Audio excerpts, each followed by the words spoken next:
Did you know that portals are everywhere and they can connect you to different realities? This is Robert Manni, host of Guys TV, and this week my special guest is ancient civilization researcher Freddy Silva. And it all starts right here, right now on Guys TV. You can also catch me on KCAA Radio in Southern California, Guys Radio, my worldwide podcast, and we're on UK Health Radio all weekend long.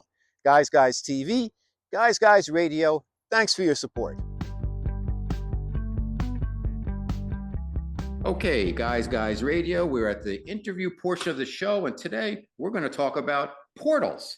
Portals, you say? What are portals? We have the world's foremost portal expert on the show. His name is Freddy Silva. He takes you on a magical tour around the world to places on the land and across the earth where the laws of physics behave differently and the perception of overlapping realities is both apparent and immediate. He's got a new book. It's called Portals. For all our YouTube and Rumble viewers, welcome to the show. And it's the energetic doorways to mystical experiences between worlds. Let me tell you a little bit more about Freddy, because he's a very, very interesting guy and he's got a great background.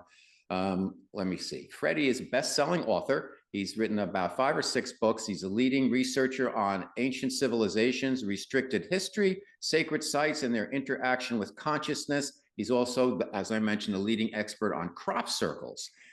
Beyond portals with crop circles. He's published 9 books in 6 languages, produced 14 documentaries, described by one CEO as perhaps the best metaphysical speaker in the world right now. For 2 decades, he's been an international keynote speaker, leads sellout tours to sacred sites worldwide. They literally sell out in like 1 minute. So I'm so pleased to welcome to the show, first time on Guys Radio, Freddy Silva. Welcome to Guys Radio. Hello, everybody. Thanks for having me on. Well, let's start right at the beginning. Tell us about, people have heard the word portal and they've seen maybe the movie Stargate and they're not sure what happens. And there's the Bermuda Triangle where planes go missing, and then there's planes that go missing over the ocean. And sometimes people just disappear in this life. And there's a lot of people who just disappear, and people wonder, how did they disappear? Were they abducted? Were they taken? Did they go through a portal? So what exactly is a portal? And are they located across the earth? The answer to that is everywhere and all of the above. No, a portal essentially is what the word implies. It's a window from one place to the next, and everything on the planet and the universe is based on electromagnetism. And so are we. We are electromagnetic beings. And if you doubt that, just put your fingers in the electricity socket and you'll find out. And if there are any lawyers listening, disregard that. Yeah, so basically there are these sort of hotspots, for lack of a better word, where the laws of physics as we know them behave a little bit differently. So it's a bit like tuning into another radio station. It's on the same dial, but it's a little bit finer. So when you step on these, it's like you're crossing a veil into something else. And our ancestors were well aware of all of this because they were so connected to the land. They could sense everything. If you were to have this conversation with Aboriginal people in Australia or the Hopi or the Sioux, they'll say exactly the same thing. And they call it Jalkidi or increase centers or scan. They have a word for all of these things. And I said, yeah, if you're attuned to the land, you know where they are. We didn't have to build any temples to show you where these hotspots were. And of course, the next question is, well, why would you go to these places? And their answer is, well, because you come down here, you incarnate, you're in the body, and you're kind of lost. You're not sure what you're doing here. And you spend the rest of your life trying to work out the answer to your mystery and the mystery of life. Well, if you step into these little areas on the landscape where this energy is, under the right circumstances, you go walkabout into another level of reality. And the more you do it, the more you learn to bring back information, which then you can implement in daily life. So some of our famous people, thinkers like Leonardo da Vinci and Isaac Newton actually performed this in their mystery schools. Sometimes they were called Rosicrucians, sometimes they were called Knights Templar, the College of the Invisibles, which is one of my favorites. But they're all trying to achieve the same thing. It's about self-empowerment, getting information from a place in the universe where there's a sort of reference library. And you go there, plug the information, bring it back, and you remember it. The trick is remembering it. So they're everywhere. And the Hopi had a lovely way of describing it. They said that in their creation myth, when the creator made the earth and then makes humans, it said, well, go to the South Pole with a drum. So this person goes to the South Pole with a drum, which is exactly what you take when you go to the South Pole. and he hears the heartbeat of the Earth Mother beating. So it starts beating the drum. And when there's a sympathetic resonance between the two beats, the Earth becomes very abundant with energy, sends life force to the surface, and everything becomes abundant. But they said there were some places that were more abundant with this energy than others, and they were called the spots of the fawn. And he paints a lovely picture, doesn't it? So yeah, you get these hot spots all over the planet, wherever you go. So great answer. For some context, your background is similar to mine. We're both from the advertising industry, and we made big shifts. I have my own reasons for my change. What happened to you in terms of being introduced for something that's so specific as portals? And I know you've done a lot of work with the Knights Templars, which led to the Freemasons, etc. How did you kind of make that move, and what inspired that? And what was the first time you went into a portal? I was kind of spoiled because I live near Stonehenge and also Avebury, the world's biggest stone circle. I've been drawing pyramids since I was 3. I always had a foot in the other world, and I had to go and do photography. I photographed some of the most famous bands you've heard of in the 70s and the 80s to get through college. I wanted to be a rock star, and then I started researching upright rocks, so it was close. The general idea was there, and I had the hair to prove it as well. But I got into the commercial world of graphics. I became an art director and a writer and a creative director, worked for famous companies. Big paycheck, but you know what? It wasn't sustaining me spiritually. I don't think that was making a change to the planet. I was encouraging consumerism, which I really abhor on every level. I like to just have whatever I need, and that's it. I'm happy. And one day I was in Stonehenge with a friend of mine who's an accountant and a great psychic, which is a great use of left and right brain. And she kind of got me more into it, into sort of the experiencing. And I remember being in Stonehenge one evening, and she's away with the fairies, as I call it, collecting her messages from, the management. And she says to me, "Well, while you're here for a couple of hours, go and choose your stone, and one of them will stand out, and it'll speak to you." And I thought, crazy lady. And I walked around, and I remember the reason why I was there, which is to learn what is this place about. So that thought goes into the temple, as I call it, and the management starts responding by saying, "Well, here, I'm a stone. Come and sit next to me." And it's literally like that. It happened literally as if I'm watching a stone talking back, and I thought, "That's interesting." And I sat down and put my back to the stone, little drizzle coming down. And next thing you know, I've got the guard of Stonehenge whispering in my ear, "When you're done, come back to the hut and I'll make a nice cup of tea." And I said, "Look, I've just sat down for a couple of minutes. We have a couple of hours here, private time." "Oh no, you've been gone for 2 hours. We left you alone." And that's when you realize something has happened. But the download that I was getting and the images that I was getting, I wasn't expecting any of this. And it was very real. And it was only afterwards when I had it validated by people who I didn't describe my experience that said, "Oh, you've been singled out as someone who's going to be writing about, the origin of temples and all the hotspots of energy on the planet and consciousness." And I thought, what? I don't really want to be a poor writer. I'm getting a nice big paycheck. I'm miserable, but I'm getting a big paycheck. Well, within a couple of weeks, everything falls apart. My life, my marriage, everything falls apart. And there I am, completely naked, crossing the bridge. And 9 books later, 4 bestsellers and 16 documentaries, I'm still discovering about how there's a physical world and there's a non-physical. And there are places on the planet where the two converge. Is there like a map of where all the portals around the planet are, or are they so many of them that there's just so many that are being discovered all the time? Oh, they're everywhere. There's one in my living room here in Portland, Maine, because this used to be an Abenaki sacred site, and they were sensitive to those little hotspots as well. So if this was in New Mexico, they would have built a kiva to house the actual energy point. No, there's no real map because so much of the sites are not marked in the indigenous territories, and then when we did mark them, you know which ones they are. So the Great Pyramid, Stonehenge, Avebury, the Mexican pyramids, the standing stones, dolmens, the what else? Passage mounds. They are all literally housing sat on top of these hotspots of energy.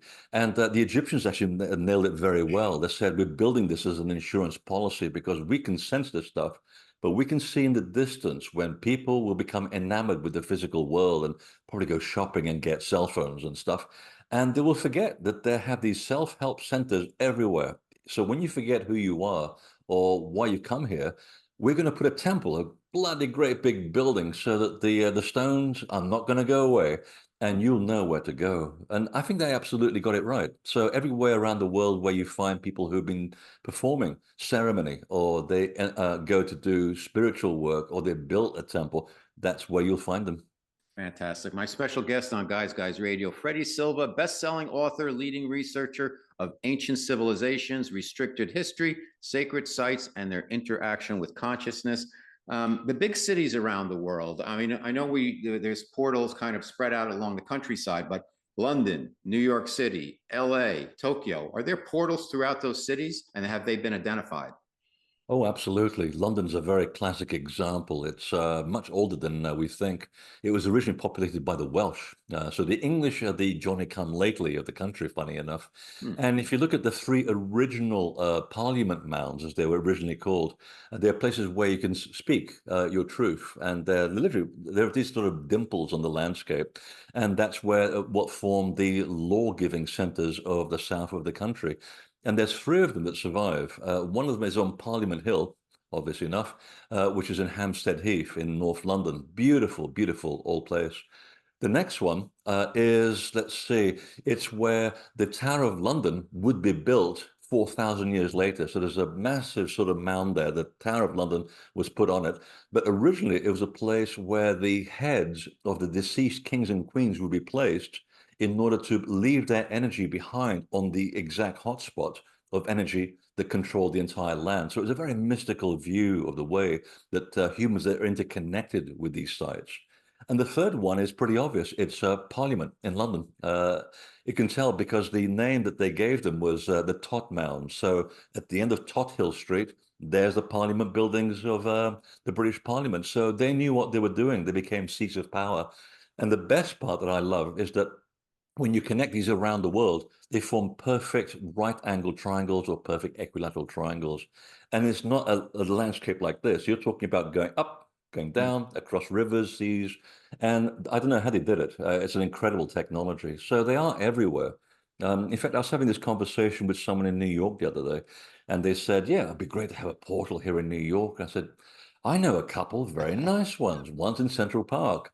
It's the where you see the terminal moraine. There's a big rock there I know where on it the is. side with all of these scratches on it because the glaciers Yeah, scratch the rocks by the pressure.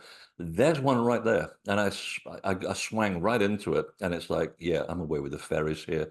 But the other one is where you find the obelisk on the back of the Metropolitan Museum, I know where it put is. there by the Scottish Rite Freemasons, who are the Knights Templar under a different name, who are following exactly the same spiritual tradition. So they put it there to mark the spot. So that's X marks the spot. So just being around that particular stone, you get what I call the tingly wingly, a very technical term. Yeah, it's amazing. Having lived in Manhattan for 30 years before moving west, I ran past that obelisk all the time, and I know that big rock you're talking about. So, what happens then, Freddie, when to your consciousness as well as to someone physically when you encounter one of these portals? Again, it goes back to the concept of electromagnetism being the foundation of the molecular world and the physical world, and you're made up of the same stuff. So if you basically go there with a sense of inquiry, just be open, don't be judgmental. You start to get a sense that you're pushing through a more liquid environment. There's a density to the area. Your sense of vision expands, your hearing expands. It's almost like, I dare say, you're on drugs. And if you're pretty much attuned to the frequency that's there, you start getting a lot of instant visions. Sometimes you leave the body for a certain amount of time. And the more you do it, the more your own energy field starts expanding. And there's been studies done on this, by the way. You can actually go there and probe these sites with electrical equipment or magnetometers. If you have 20 grand lying around, drag one of those around and you can actually get an actual computer printout. And there's a famous experiment in England where they did one of these in the Rollright Stone Circle. And the printout shows the stone circle with three stones which are slightly offset to show the entrance, or the entrance, as I call it. And it shows this sort of serpent line crawling through the entrance and going around and around like a the rabbit hole in Alice in Wonderland and goes boom right into the center of the circle. It's an actual printout of the energy that's actually moving into the site. So what happens is that you have an exchange of information with a like organism, and usually you get a lot of visions, you get a lot of dream states, and basically it's the other world communicating with you through the brain in a way you can understand. So those images, the sounds, the voices that you're getting, you're not going mad.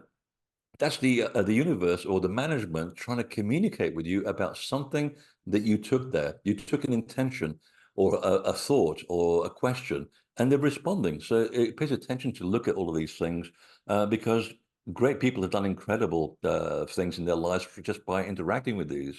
And he formed the foundation of initiation for thousands of years. So let's say the Greeks would build a temple around one of these portals, and they would put a little note at the top saying, know yourself. So you give 3 years of your life to learn the bigger mysteries, and then, and this is the fun part, they for the third year to get you to have a real experience, they will give you a drug or a poison throughout the day, and they would induce a near-death experience. Think about that for a second. You're about to have an induced near-death experience, and they plonk you inside a box or a secret cave.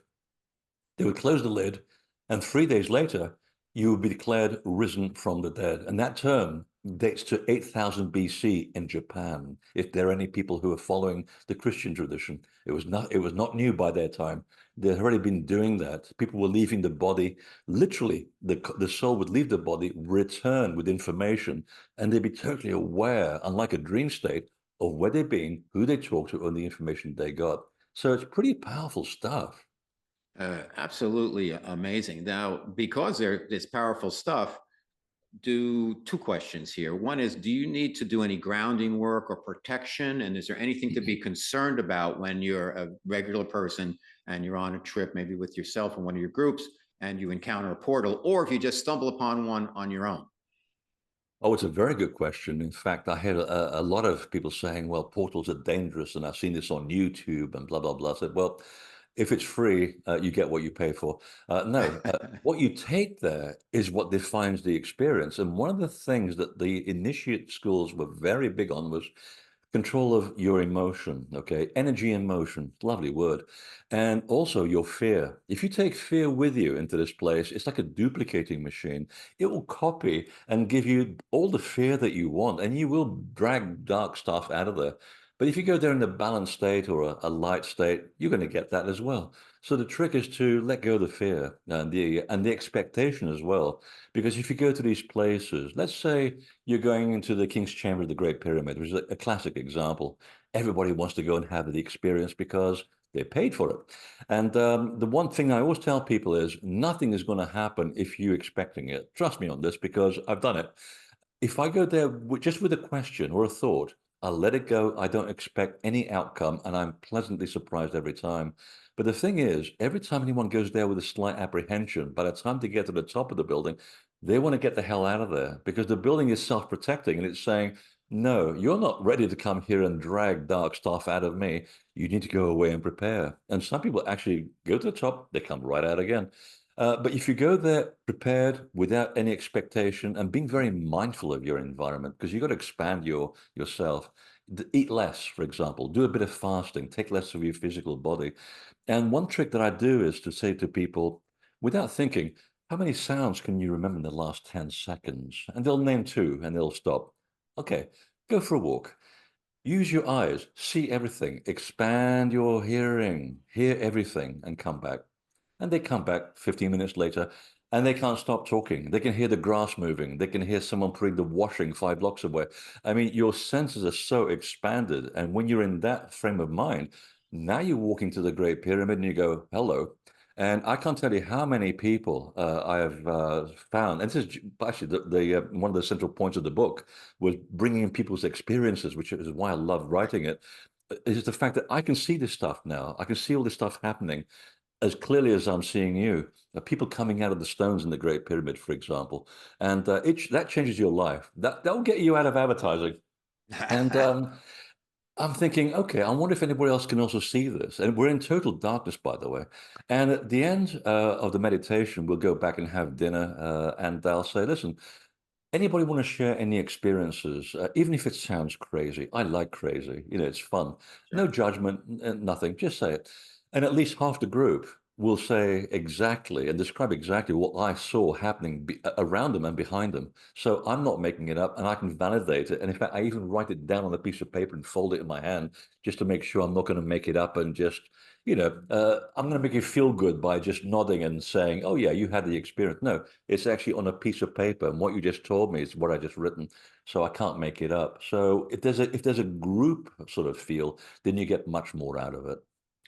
Amazing. The other question was about the government. Since these areas are so powerful and if managed the right way, can be incredibly beneficial or possibly detrimental if not managed the right way in terms of how you encounter these portals and the beings. Has the government gotten involved with these at all, as far as you know? I could tell you, but I'd have to kill you. We don't know. I suspect that, I mean, if you look back at the Middle Ages and the Dark Ages, when all kinds of nefarious people, starting with the Catholic Church, were trying to get hold of this information, and the people that were guarding the information would not let them in. There was a protocol, and the Templars actually did it quite well. They had a sort of a three stages of accessing the inner brotherhood, and which included women, by the way. And so they would give you the first year and they'd observe you. You got to find out if these people are plants, if they have integrity, and what are they going to do with the information when they get it? Because Right. you're working with raw energy, and energy doesn't give a damn one way or the other. It's your intention that drives the direction of that energy. So it's a bit like having a hammer. Yeah, you can. Your intention is to put up a picture on the wall. That's fantastic. But then there's some idiot that wants to clobber you on the head. That's not a good idea. So they would have these protocols in place to sift out the unworthy, as they call them, or the unclean. So it would not be a far stretch to find out that when the Knights Templar became the Scottish Rite Freemasons, who are still around and still doing wonderful things, when the Freemasons split into the London Rite, that's when things got a little bit dark because those people have no idea what they're talking about. And that comes from the inside of people who do know what they're saying. And a lot of people within that London Rite, which was developed in the 18th century, are heads of governments. I could name Dick Cheney because he's no longer around, and a lot of high influential people within the government. And I would not be surprised if they've tried to do some silly things around the world, but we don't know because obviously all that's kept very hush hush. I do know that when I went over to the Skull and Bone Society in Harvard, it's one of the most darkest, horrible energies I've ever encountered. I didn't even go in. I'm not allowed in there, but just on the periphery, it is a horrible, horrible place. The whole building says go away. It's not friendly at all. So yeah, I would not be surprised if they're tapping into the same thing, but because they don't have the inner understanding, they're either making a mess of it or they're not getting very far at all, which is actually a little bit reassuring. Yeah, it's pretty amazing that we had in one election, we had two candidates for president, John Kerry and George W. Bush, running for president, who were both Skull and Bones alumni from Harvard. And they're very different people, Yeah, at least in very my different. opinion. Yeah, I don't know them personally. I think they both Harvard, Yale. I'm not sure, but I know they were both. From what I've seen, they were both involved in that. So, and somebody asked them a question on that, and they both separately kind of walk their way, talk their way around it, which is understandable. Yeah. So the God, I'm place gonna have of to kill myself now. There's a lot of death on this show. yeah. So my special guest on Guys Radio, best-selling author Freddy Silva. We're talking about portals, and a lot of we talked about at the beginning. Like there's the Bermuda Triangle, and then there's the Malaysian airline that disappeared, and there's people who just walk off. What is the common? What have you learned about how do these places work and these things happen? Like I know a lot of people go to national parks, they disappear. That's very different than boats and planes going through the Bermuda Triangle and disappearing. How do you kind of sort that stuff out? Oh, now we have the technology to actually locate these things. And 8000 BC, the Tamil culture in southern India was writing about these things called the serpents that glide along the ground, that are mirrored in the sky, that are the arrows of sorcerers. A sorcerer is someone who works with source energy, electromagnetism. The arrow is your intention, where you take the energy terrestrially to the sky. Well, if you're into the mystical way of things and you can understand the metaphor, that makes perfect sense. Now, it took until 2008 for NASA to bring out a press release that said every 8 minutes, magnetic portals come out of the Earth like a big tube, and they connect 1,000 miles above the atmosphere with the solar wind. They create these X points, and they connect to the sun and possibly beyond. And I thought, you've nailed it right there. We now have the technology to see these things. So there are places on the planet where you're at the wrong place at the wrong time. So an airplane doesn't, can't tell where it's going to go. It has to be directed by a human being. So if you're flying over one of those magnetic tubes, your compasses start going upside down, and before you know it, you're lost. It interferes with electrical devices, and sometimes physical objects do go from A to B. And for that, you'll have to talk to the native peoples around the world who have all of these wonderful stories how a long time ago, there used to be easy contact with what they call the star people. And they came here on their flying shields, and they would use the same portals to get from A to B, which they all claim unanimously around the world. And this is 30 years of research. Mhm. They came originally from Orion, and specifically the belt stars of Orion, which is why the constellation is so ubiquitous in our culture. And they said, yeah, you could go from A to B very quickly because they knew the laws of nature and how to bend them. But as we get closer to the historic time, they forgot how to do it. So they were here on Earth, and they called them human-like, but not quite human. So they looked like us. And there was no sense of hierarchy. They talked about them like they were brothers and sisters.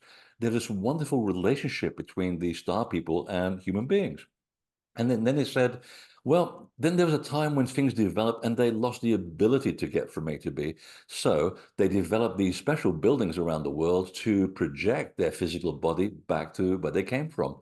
And that brings us back to places like the box in the King's Chamber. It's a very dangerous box. I mean, people have actually died in there because they think they can buy a whole evening. And you can. $15,000 is the price right now for going into the King's Chamber. It's lying in the box, and I can tell you from experience that leaving is easy. The problem is returning, and I'm very fortunate to have a bit of help because I'm very curious about things. I didn't write from a point of view of complete knowledge. I've experienced, researched, and then written about it, gone about it the right way.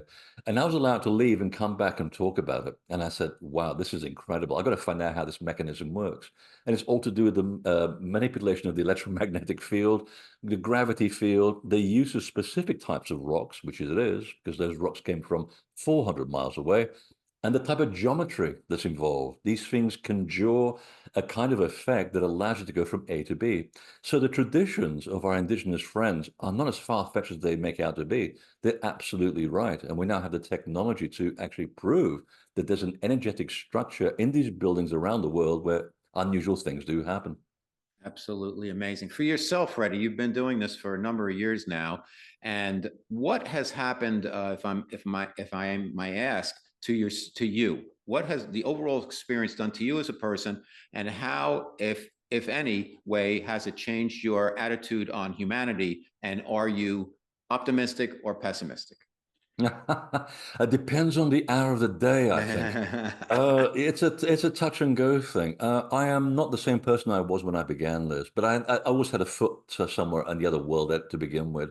I've never felt comfortable here in this particular physical dimension. I've always had one step over there, and I'm very comfortable with that.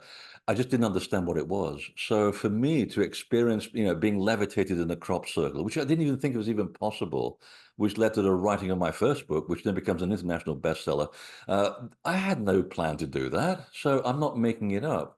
I've seen people come out of the stones of pyramids. I have interacted with tiny little people in mountain islands. And again, I'm just doing this from experience, not because I wanted to or to validate some need to feel special, because that's easy to do. The hard work is being honest with yourself and saying, I don't know anything.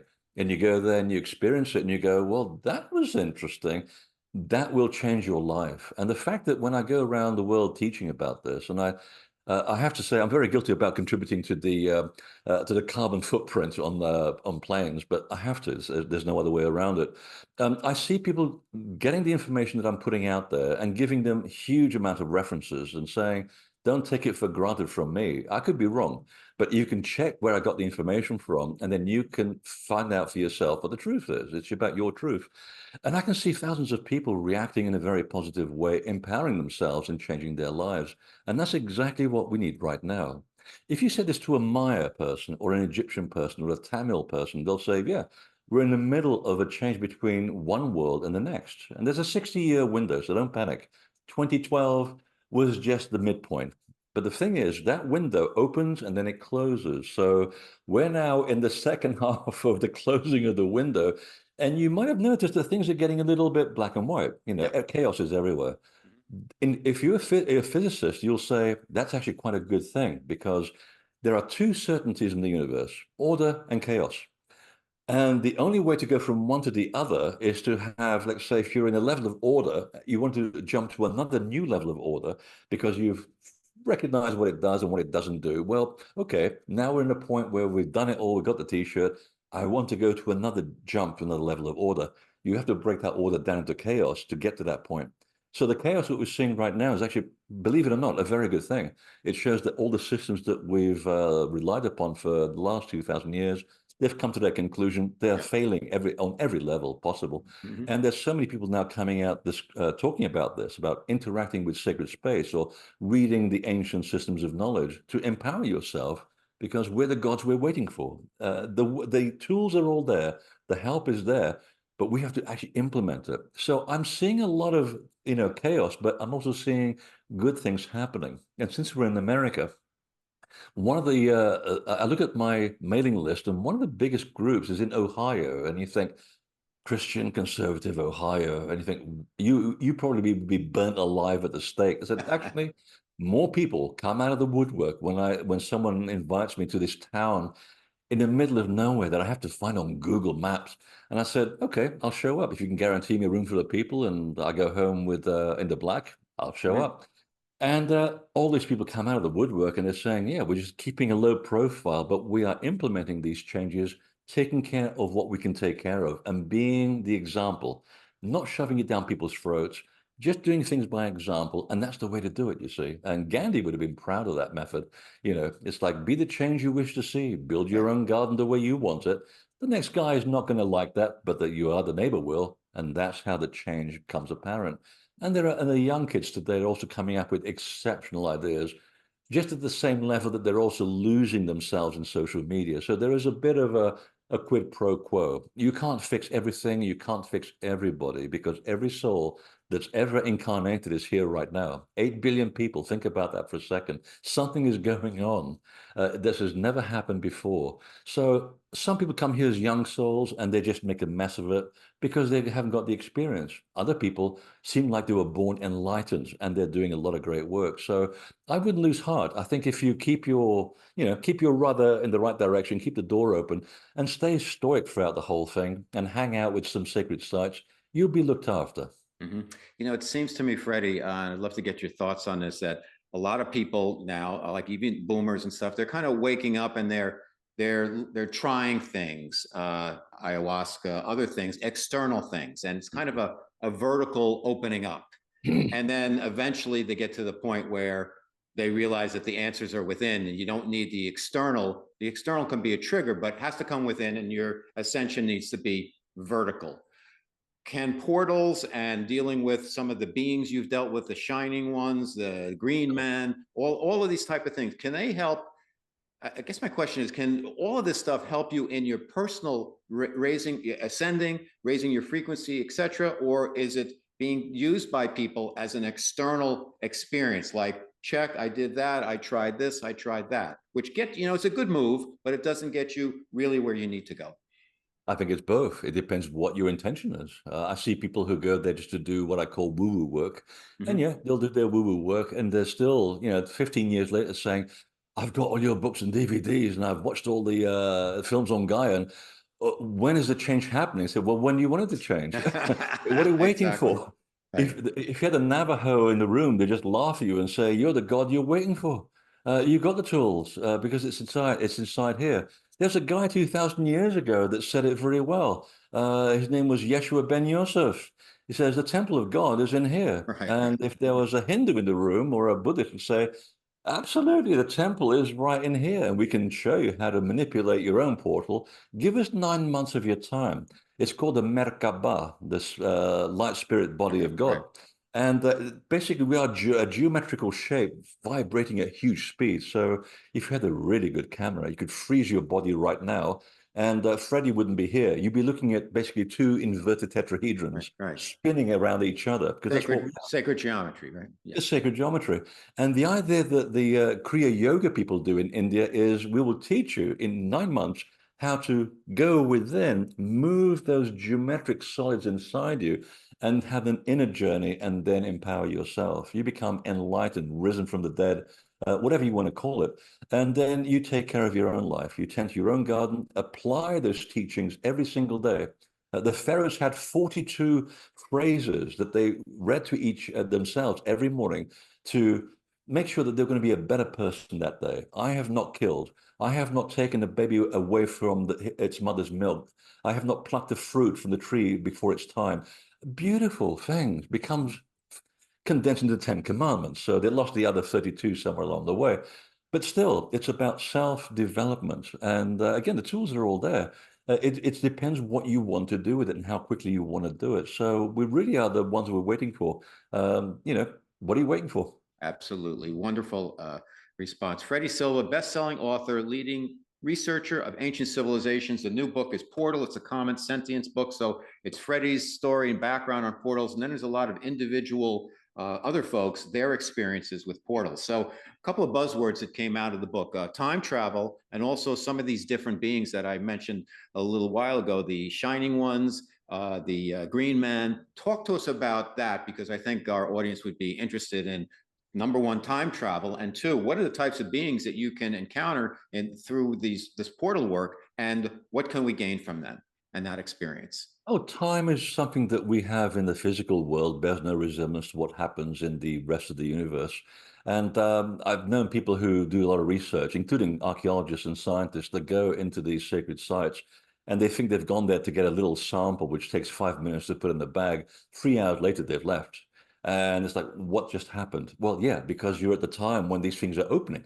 And we've now have the means to measure the energy at places like Avebury Stone Circle, where it shows that the energy does attract during the morning, builds up like a huge battery, and just like us, it dissipates over the course of the day, and by the evening, it's down at the pub having a drink, getting a bit of refreshment. So again, it depends who you are and what your purpose is as a soul and what you're looking for, because everything that exists outside the physical world is crammed with souls, discarnate beings, and all kinds of wondrous stuff. It really is an incredible paradise. So it's important to focus what it is that you want out of these places, because it will determine who connects with you. Now, little did I know that my journey, as already my soul had figured out for me, but my subconscious wasn't aware of this 30 years ago, was that what I do in terms of teaching revolves around a group of people called the Shining Ones, for two reasons. One, because when you are more advanced in your knowledge, and you're a learned person, there's a glow about you, there's a demeanor, so you have a shine about you. But also from the book of Enoch, and that's not his real name, by the way, that's Emed Ur Anu. He was one of the Anunnaki. He was a learned person. Mhm. He said they had the problem with the sunlight. They were very light skinned, they were blonde or red haired with blue or green eyes, and they were very, very tall. But they had to keep smearing this oil on their skin like suntan lotion, and it gave the skin a shining appearance. They become the shining ones.